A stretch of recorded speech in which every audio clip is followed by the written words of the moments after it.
All right. So when I was reading, I wanted to understand Annie Besant's view, and I think she says it in here a little more. But what I wrote down was I get the opinion that she views Buddhism today as a more materialistic practice, one to guide in the ethical nature of life or an ethical way of life. That it is, and obviously this is a general statement, void of the metaphysics of the original teachings, um, which are there in Hinduism. So it seems to me, just in general, that the Buddha was a Hindu, using Hindu reference to teach his way out of suffering. That's how I looked at it, just in a nutshell. Does anybody else? The only thing I'd add, Michelle, is I thought that those aspects of Buddhism were put together like that because of the target audience, the Western mind, which is much more, what's the word they used? Essentially practical rather than metaphysical. So they only included what was appropriate for the level that the audience was. And we've seen that a number of times in the teachings where, at least in the beginning, they keep tailoring the transfer of information to what the student can handle. And it's just interesting because if you're a student, you're thinking you're getting all of the material and you're trying to evolve, but you really aren't. So I haven't been able to wrap myself around that yet because it seems like it's done in almost all of the religions so far from skimming through the book. So yeah, I think that question of the Western mind is certainly true for modern Buddhism. Besant is also saying that because there is in Buddhism like this controversy. Some schools, especially the Theravada tradition, say that the Buddha didn't teach anything esoteric, anything metaphysical. When there are sutras where when people would come and ask the Buddha metaphysical questions, they were all Hindu, they were used to speculating about Brahman and the universe. And the Buddha would always say, I'm not interested in those questions, I'm interested in just, how do you get out of suffering? So some schools say that's all the Buddha taught. And other schools say that the Buddha taught much more, but not publicly. And those teachings were more metaphysical, etc. But that part, if that is true, seems to have been, for the most part, lost. Later on, the Mahayana tradition took a lot more of metaphysics with Nagarjuna and all that. But I think what Besant is saying there is that there is a whole part of the Buddha's teachings that was really lost when Buddhism left India and developed, in other countries that didn't have the background of Hinduism. Yeah, go ahead, Jerry. I was going to back you up on the idea that from one point of view, the Buddha, both from his own pronouncements and from history, did come to reform Hinduism. That is a fairly well accepted fact in religious studies. So you're quite right about that. But you could also add that all of these great teachers, and this is the great benefit we have in Theosophy because we're given this broader view. There's a way in which these teachers came to all of humanity and not to any one group, to any one time. Actually, they're timeless. So it's kind of both. And then to back up and support what Pablo was saying, think about the Dalai Lama now. I mean, if you just follow him in the newspaper and the magazines, you would say that he's basically offering teachings about loving kindness and about human brotherhood and goodwill. I mean, his teachings are very, very basic and very down to earth. But if you read Pico Iyer's book about the Dalai Lama, this man is incredibly brilliant. He, according to Pico, he has the equivalent of a Western, he has like 5 PhDs, the equivalent of 5 PhDs in his field in metaphysics that he's been through. I mean, the training and the rigor of it is amazing. So obviously he's giving to each group or each individual what they need and no more.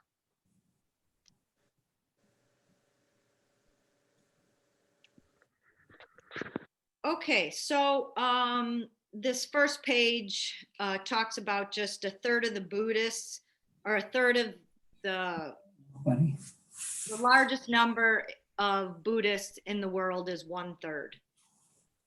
Is that, Michelle, it's Kartha. Yes.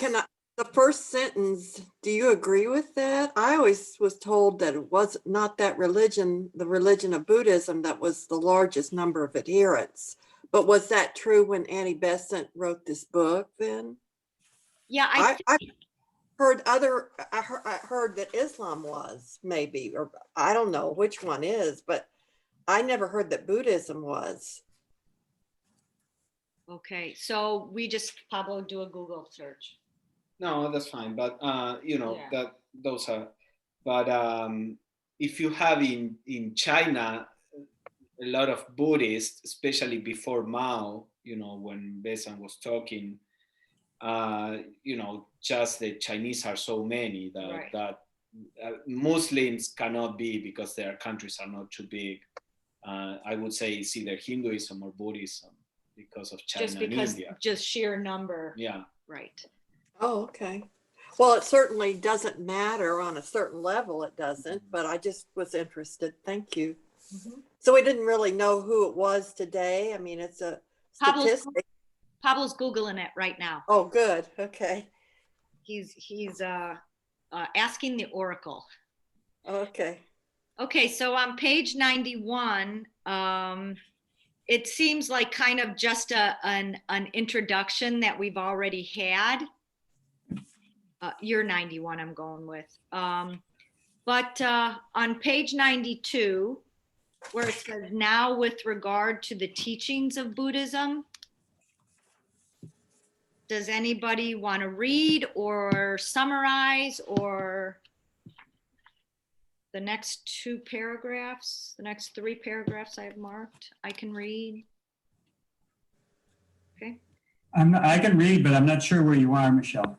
Okay, I'm on your page 92, it should be. The first paragraph that says, now with regard to the teaching of Buddhism. Oh, done. Okay. It starts 91 on the very bottom. Okay. Okay, so I have this. I okay. have this book, Michelle. Does anyone else have this one?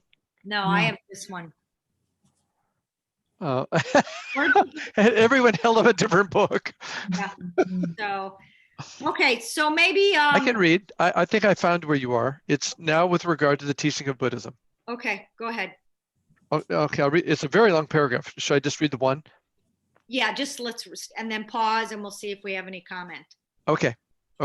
Now with regard to the teachings of Buddhism, I shall found myself on the Buddhist scriptures themselves, for that is the fairest way of dealing with a faith. And then, as always, looking at these in the light of occult knowledge. I shall try to show you how consistent they are with the noblest teachings of other faiths, with the essential truths of religion, and how it is very largely owing to misconception, to misrepresentation, to the small extent, we may say, to which some of the latter disciples have expounded the teachings of the Buddha. It is largely in consequence of these misconceptions and omissions that in the land which was his birthplace, amongst the people to whom by race he belonged, his doctrines are now looked upon with so much suspicion, and scarcely any are found to accept his teachings, or willing to call themselves by his name. Daughter of Hinduism, Buddhism most undoubtedly is daughter of the ancient faith, born in comparatively modern times. And if rightly read, the Buddhist scriptures are the echo of the Hindu scriptures, and the teachings, though often thrown into a less metaphysical and more directly practical form, are teachings that are penetrated with the Hindu spirit, as indeed you might expect, remembering the lips that spake them. All right. What year is that? Your book, Jerry? Oh, I'm sorry. Was it deviating from what you were Yeah, expecting? but we could still follow. I was just interested in. It's 1966, Theosophical Publishing House. Oh, so you have the first edition, actually. Oh, Yeah. yeah. I got, actually, looks like it's been used by several other folks. I got it, through Amazon. Oh, okay. Okay, so basically, I think that paragraph said kind of what we already discussed about the Hindu teachings. But was there anything else that that anyone has a comment about on this paragraph? I would just say that it's similar to the case of Jesus and the Jewish religion and the language and the background from which Jesus taught was from the Jewish religion. Right. He was a Jew. Yeah. Teaching Judaism. Yeah. To Jews. Yeah. Yeah, and also reforming Judaism as the Buddha was doing with Hinduism. Right. One other thing you could say too is I think the interest in Buddhism in India is remarkably different today than it was in her time. Yeah, certainly. And largely perhaps because of Tibetan Buddhism and the Dalai Lama's presence in their country. Mm-hmm. Yeah, Buddhism, and you see it in the Mahatma letters that they say that Buddhism was like chased away or something, you say, from India by the Hindus. So when the Theosophical Society was founded in India, there was no Buddhism there. The Buddhism was in Sri Lanka, Thailand, Burma, but now there are more Buddhists. And that was Alcott's work. Yeah. Alcott's work, if you ever read that part of his biography, is amazing what he did for Buddhism. He's a national hero in Sri Lanka. I don't know if you guys know this. Yeah. And the Buddhist flag with the multicolors, he designed that. So. Or he was the head of a committee. Yeah. That Yeah. designed Sorry. it. Okay. No. And one of the original, most profound documents to come out of the Theosophical movement at the beginning of the whole movement was Esoteric Buddhism by Alcott. No, Esoteric Buddhism was. He By wrote. whom? Was Senate. AP Senate. Senate. Yeah, but he wrote a Buddhist catechism. Catechism. Sorry. But wasn't Alcott the one who was responsible for revitalizing Buddhism? Yeah. On behalf of the Theosophical movement? You are mentioning the Buddhist catechism. Yeah, I got it mixed up. Yeah. Yeah. He actually went to different Buddhist traditions and wrote a text that all of them could agree on. So this was like the basis that they all share. And that's the one that you are referring to, yeah. But I was just thinking that the Theosophical movement itself bears credit for bringing Buddhism back to India. Yeah. Yes. Yeah. Okay, Doug. Oh, I'm sorry. Is there anything else on that paragraph? All right, Doug, do you want to take the next one, please? Sure. The form which they took was specifically adapted by the foreknowledge of the Buddha to carry the teachings of the purest Hindu morality into many a country outside the limits within which Hinduism would be taught. It was intended to spread it among people less keenly metaphysical and less intellectual than the Hindu people. We find here the same fundamental truth, though the form into which they appear is simpler and is in many ways perhaps more directly practical. The mission of the Buddha, while it began in India with the hope perhaps that the whole work might go on in harmony and without disruption, was intended to carry the light of truth to other people. a mission that has been triumphantly fulfilled and that we hope will continue to be fulfilled for many an age to come. Want me to continue? Yeah, I just Okay. have, the only note I have on this is, so this is the audience that he was speaking to. So Right. that kind of explains. Yeah, just read that next small paragraph. Now, the essential teachings of the Buddha are contained in the three great divisions of Buddhist sacred literature. The three pitakas, or baskets, as they are called. The first of this is the Vinaya, which contains the rules laid down for the monastic order that he established. The Sangha, the guardian and repository of his religion. I'm just going to read off the other two, and then we can take a pause if you want to discuss any of those three, and then we can skip a couple pages or go through the next few pages. So the first one is the Vinaya, the rules. The second one is the sutras, the Buddha's teachings given to people. And then the third is the Abhidhamma, which is the mystic or the philosophy. And this is the part that most people don't think is there. Is that what you were saying? Is this the part that you were saying? No. No.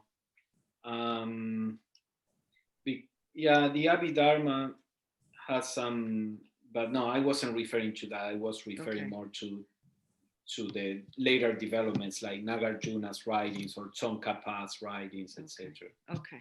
So, but this was the philosophy of it. Yeah, but it's a philosophy more of the psyche, the skandhas and this and that. Mm. It's not metaphysics, Okay. really. Okay. Okay. So, is there any discussion about the three pitakas? To me, I looked at it and it was similar to what we saw in Hinduism. Don't ask me what we saw, but yeah, the three different sections. Yeah. The Pitakas is more, if I remember correctly, the rules for the monks. How a monk should live and what to do, what not to do. That's what the first one the first Pitaka sounded like to me. Mm. The second, Order. the Vinaya, yeah. Yeah, The the one that I Vinaya. said is the Vinaya. Yeah, the second one in the paragraph says, because the Buddha is supposed to have spoken the common dialect in Pali, these were his teachings. The sutras form that part of the Buddha's teachings, which was given to the people. His ethical teachings and discussions, disputations, questionings, explanations arising out of them and out of circumstances that he met within his daily life. Now, these sutras were written down like 400 years after the Buddha or something like that. So this was an oral tradition. You can imagine if we had not written down what Blavatsky wrote and it was passed on orally, how much would have we retained, and right. It's very dicey, Right. Okay. And then the third one is the Abhidhamma, of which very little is known at present in the West, 200 years ago. It is said to be full of mysticism and to contain the Buddhist philosophy as distinct from its ethics. Yeah, the Abhidharma is available today. Now, why do you say Dharma when this says Dhamma? Oh, I'm saying it in Sanskrit. That's This is Pali. Pali. Okay. Yeah. So they're not two different words. No. Okay. Okay. So we can go on. I was going to skip the next page because it's mostly history and biography, just a little more elaborated on. And the next couple pages, so go through them slowly and yell stop if you have a comment about anything that you read there. Okay. Yeah, because we already saw the life of the Buddha Right. and all that. Right. So I'm on page 100 when you guys get there, or we can stop. And I'm looking for a paragraph that starts, "That was the secret of the Buddha." I just had, excuse me, Michelle, one comment on 96. Yes. Where it talked about his approach that he used. He said on the top of the page said, step by step, he had climbed up the long ladder of existence, and his approach was life after life of self-sacrifice and devotion. That seemed to be the two vehicles that he used. And I mean, there's all kinds of vehicles, but it was just, I found it interesting. Self-sacrifice makes perfect sense along with devotion, but that they narrowed it down to just those two, or at least here suggested those two vehicles. And your cat agrees with you. Anything else? Any of those other pages?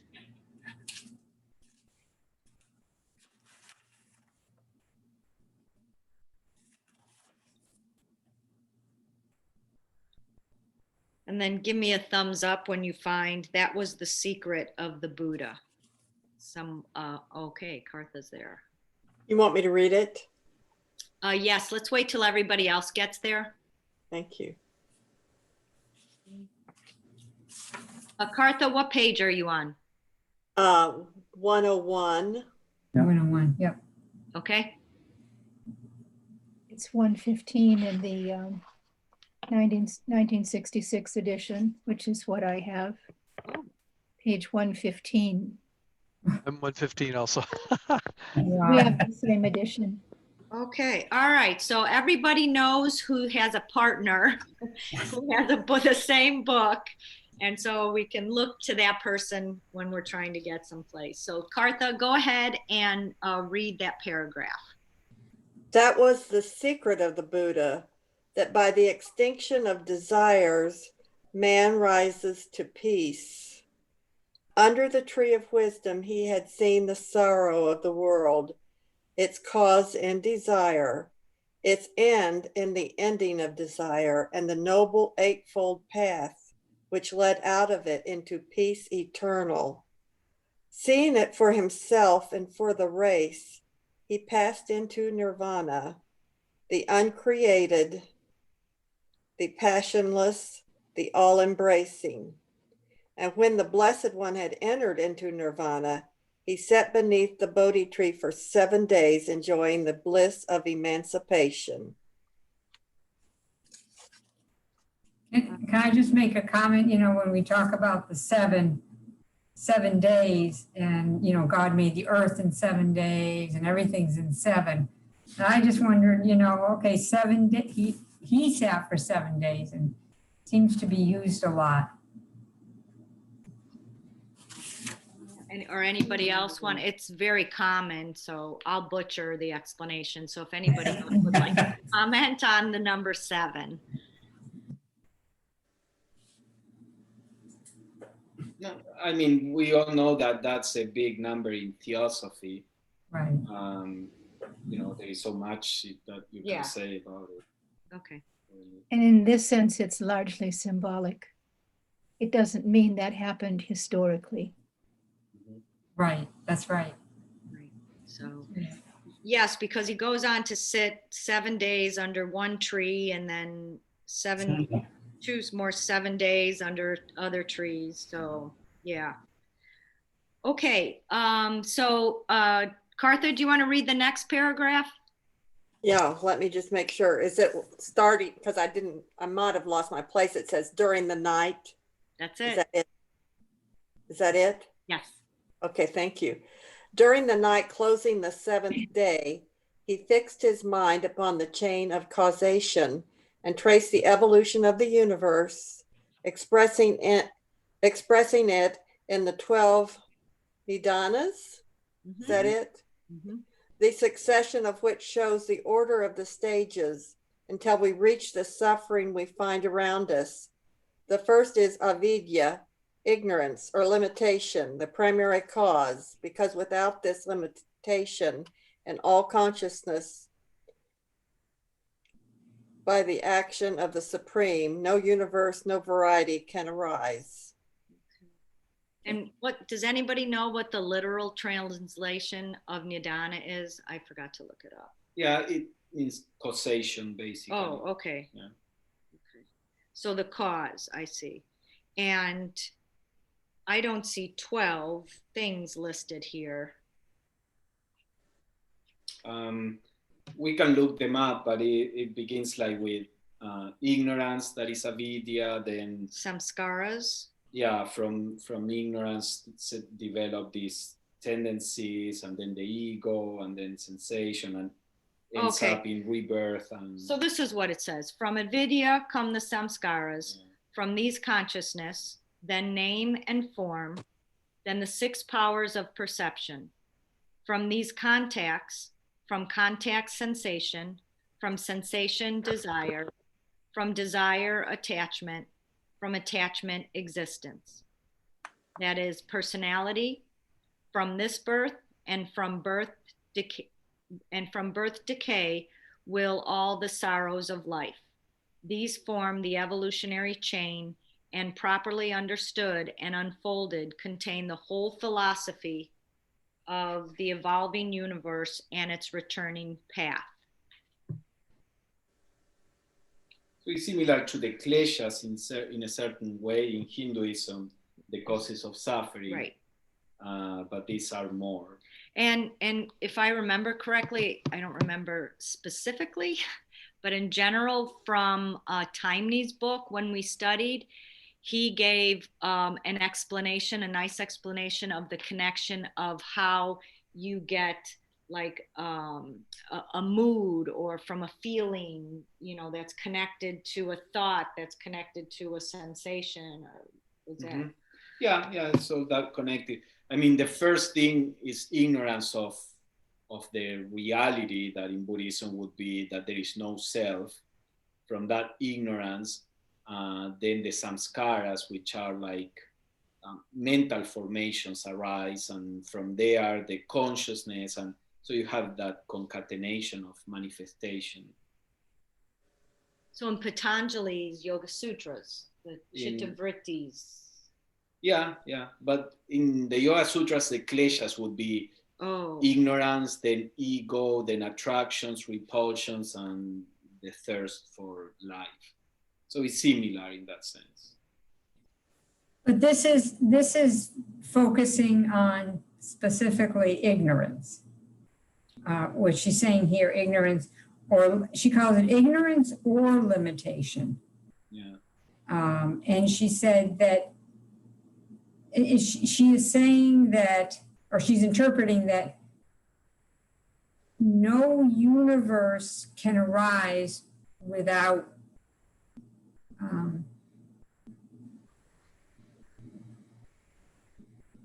Yeah. without the ignorance. I mean, it's just that seems somehow that drove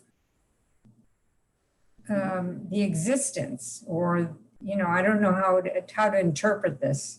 Yeah. Well, I would look at it as the monad comes down through the, you know, the mental matter, the emotional matter, the physical matter, it becomes limited or ignorant of its true nature. Is that?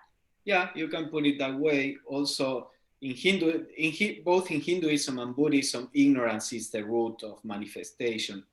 And in Hinduism, Maya, which is the illusion that derives from ignorance, Maya is also a creative goddess. The world is there because Maya creates the world.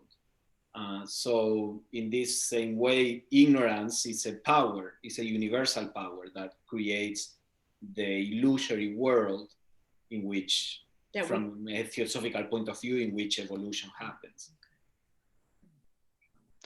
I wonder if it would be helpful to consider, this is a question, I wonder if it would be helpful to consider the nidanas as traps that come along with incarnated existence, that lead to suffering in one form or another.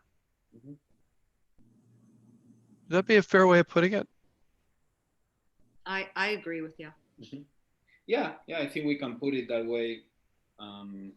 Obviously, the Buddha talked about this in the context of this is how suffering happens. These are the causes of suffering. again, he wasn't talking really about the metaphysics of how the universe is developed, or at least not in traditional Buddhism. Right. So yes, these are seen as the, as you say, we can say the traps in which consciousness falls and ends up with suffering. Okay. If we could skip kind of 2 pages, 2 sides, and then here where it says, here we're dwelling, or we could start with he then arose.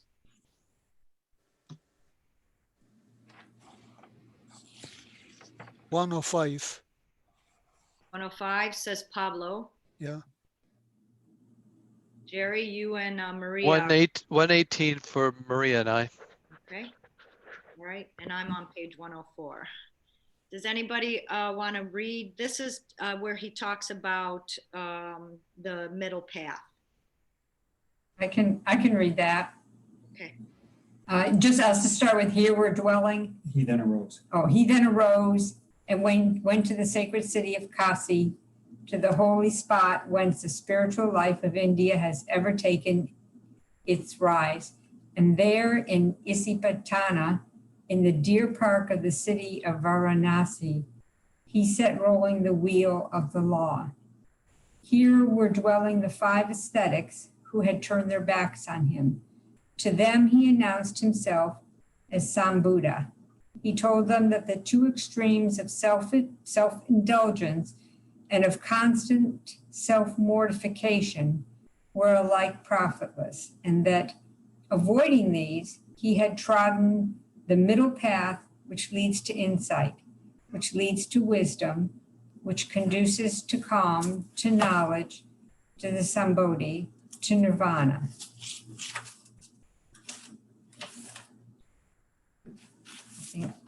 Yeah. If everyone's okay, go on. This middle path is the Noble Eightfold Path, the 4th of the 4 Noble Truths. It is right belief, right aspiration, right speech, right conduct, right livelihood, right endeavor, right memory, right meditation. He then expounded to them the other 3 truths he had seen under the Bodhi tree. This, O bhikkhus, is the noble truth of suffering. Birth is suffering. Decay is suffering. Illness is suffering. Death is suffering. Presence of objects we hate is suffering. Separation from objects we love is suffering. Not to obtain what we desire is suffering. Briefly, the 5-fold clinging to existence is suffering. This, O bhikkhus, is the noble truth of the cause of suffering. Thirst that leads to rebirth, accompanied by pleasure and lust, finding its delight here and there. This thirst is 3-fold, namely thirst for pleasure, thirst for existence, thirst for prosperity. This, O bhikkhu, is the noble truth of the cessation of suffering. It ceases with the complete cessation of this thirst, a cessation which consists in the absence of every passion, with the abandoning of this thirst, with the doing away with it, with the deliverance from it, with the destruction of desire.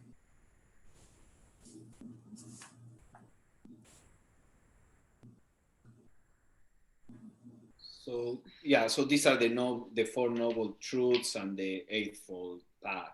Right. Right. Just listed. Which are pretty common. I mean, we're familiar with it. We can go on.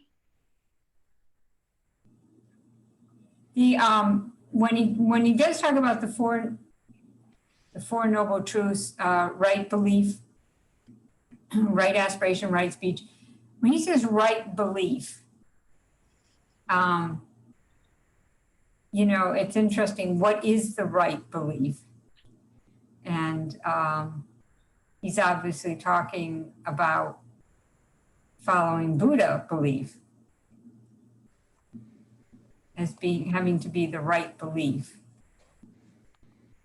or I'm using the word belief as in, you know, yeah.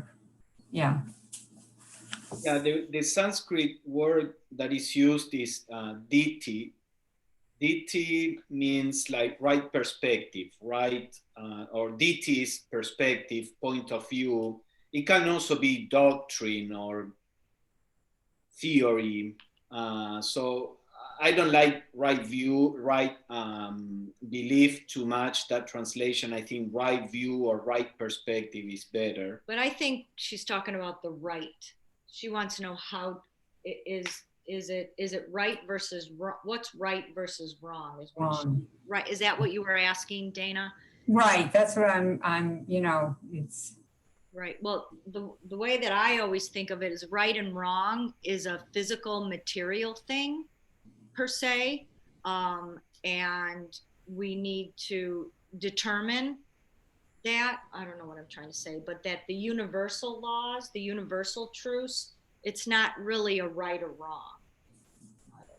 Maybe the word right and wrong, we tend to use those words in terms of ethical and moral perspectives, but I wonder if it's what we're going after here more is the idea of knowledge and correct perception.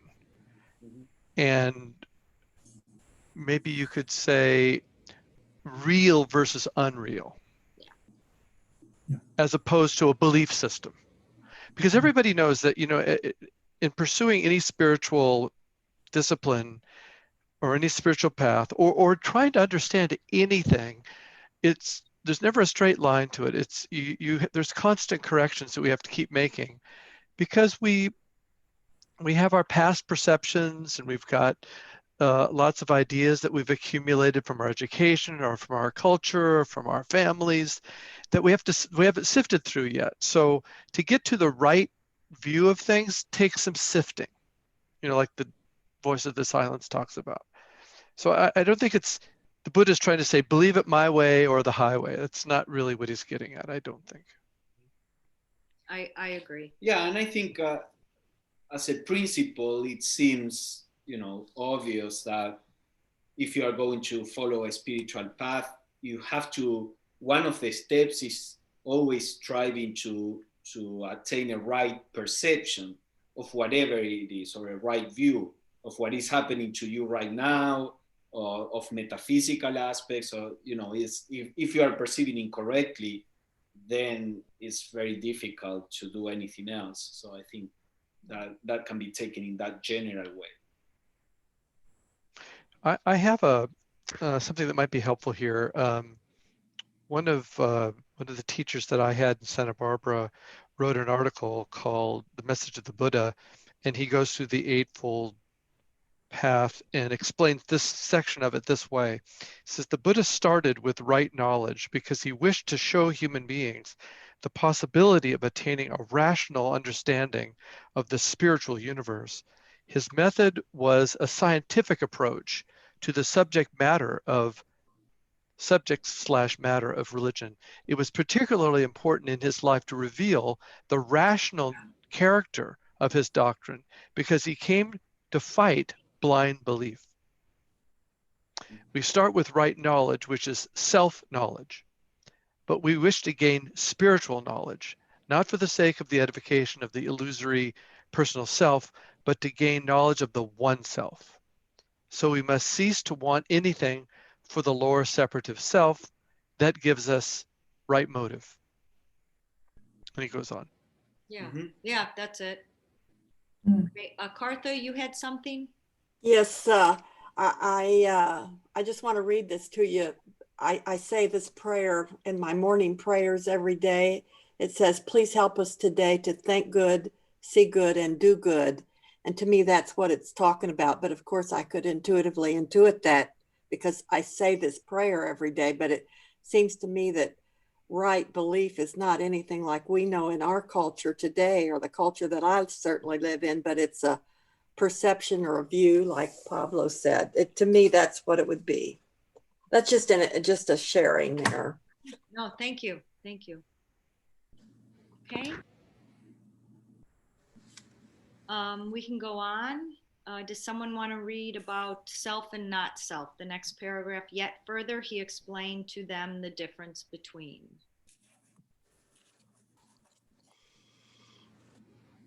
I can read again if no one wants to. Thanks.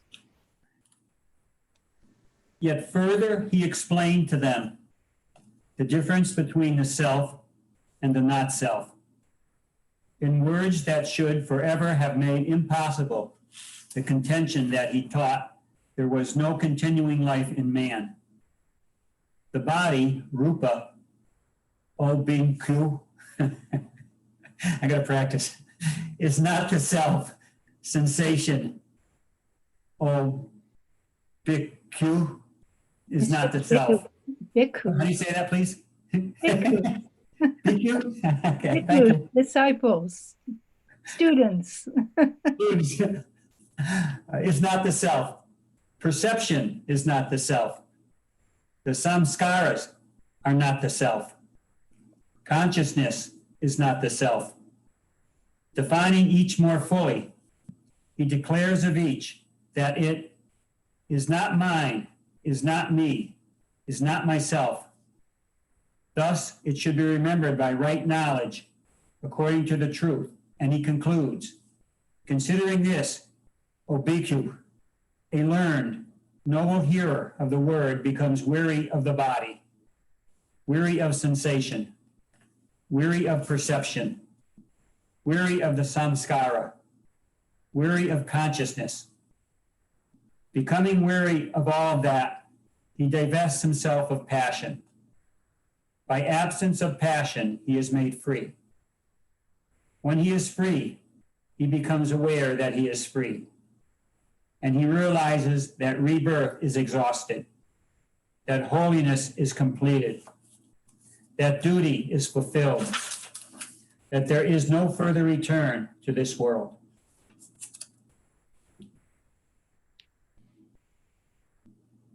Want me to continue? No, we can stop there for any comments. Once again, I always seem to have an affinity towards that writing that shows causation. And the fact that if you're working on the right path, that all that stuff just naturally disappears. Besant mentions there briefly at the beginning this controversy in Buddhism, whether the Buddha taught about a transcendental self or not. In traditional Buddhism, one of the main doctrines is called anatta in Pali, which is an atman, a not self.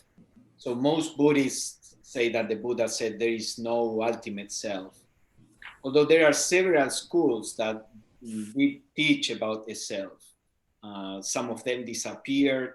Some others are the Tathagata Garbha schools, which are in Tibetan Buddhism, are said to be the highest teachings by some.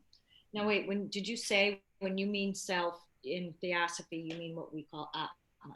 Yeah, we can go there. In the way that the Buddhists talk about it is, in general, there is no ultimate self.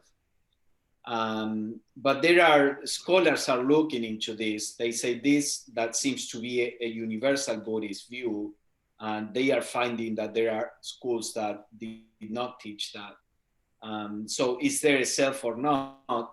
What we see in the sutras is that the Buddha says there is no self within the realm of the 5 skandhas. So I think theosophically we would interpret that he's saying there is no permanent self within the personality, basically. He didn't want to talk about whether there is an Atman. Again, he's not talking about metaphysics. So within what you can perceive psychologically in yourself, you think you are a permanent self. There is no self there. It's just this collection of things. But, most Buddhists would take that to all the way and say there is no ultimate self at all. Which is similar to Krishnamurti and his teachings. He teaches basically similar to the Buddha's yeah. teachings, what's here and now, what we can see, what we can touch, what we can do, but not about the higher. Yeah, and how to work aspects. with your own psyche without Training and jumping onto teachings that you cannot verify. Right. So that's what the Buddha is doing there. And when he's talking here, the bottom of the page and to the end of the paragraph, you know, when your rebirth is exhausted, holiness is completed, duties fulfilled, it says there's no further return to this world, which means you're beyond Mahatma or something, because Mahatma's returned. So he's saying the progression is that we reincarnate, we end suffering, but we never return to the world. So as a race, we never go on. You know what I'm saying? How do we develop the next root race if we're not, we go beyond and we never come back to some kind of body or form. And I wondered about this, but he's saying we never come back, we never return to the world. After you hit enlightenment, if you don't return until the next manvantara. I mean, I know there's a lot of, but. Well, if you attain nirvana and you stay in nirvana, right. You will reincarnate in the next manvantara as a Dhyan Chohan, not as a human any longer, and you don't return to this world. Right, so that is true. Yeah, but what Mahayana Buddhism adds is the idea of the bodhisattva, that you can renounce nirvana and come back to the world. And that's the idea similar to the Theosophical Mahatmas. Right, and then there's also in Theosophy, and I'm sure, I don't know, in Buddhism, the Nirmanakaya. In Theosophy, the Nirmanakaya is the same as a Mahatma, but just without the body. So it stays working only on the inner planes. Another thing we could add to this too is we could introduce yet again another benefit of being a theosophical student, which is we have the voice of the silence. And the voice of the silence is essentially a Buddhist text. And this is, from the very beginning, it says, saith the great law, in order to become the knower of all self, thou hast first of self to be the knower.